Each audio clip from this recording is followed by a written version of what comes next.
Rogério Corrêa, convido você para se inscrever no nosso canal e dar um joinha, para que ele cresça cada vez mais.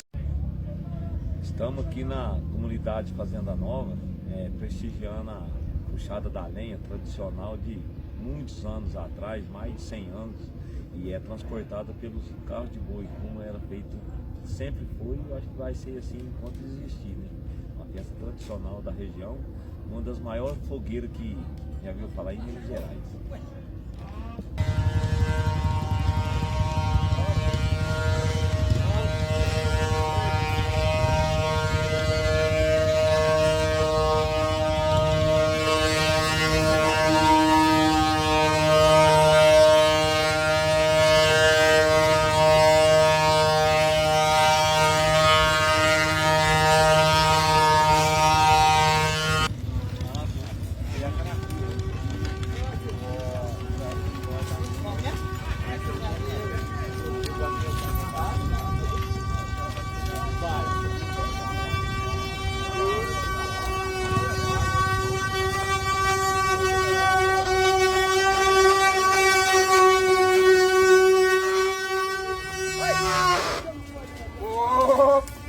Esse aí tá cheio de trem!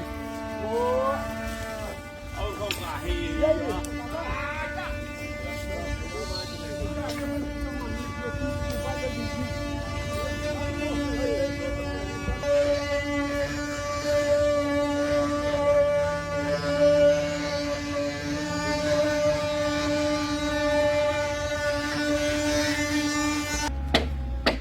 Uma tradição há mais de 100 anos.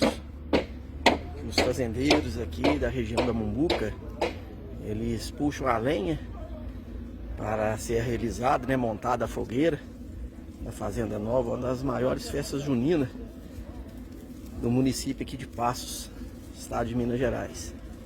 São muitos carros de boi, muitos carreiros, muita lenha e uma enorme fogueira.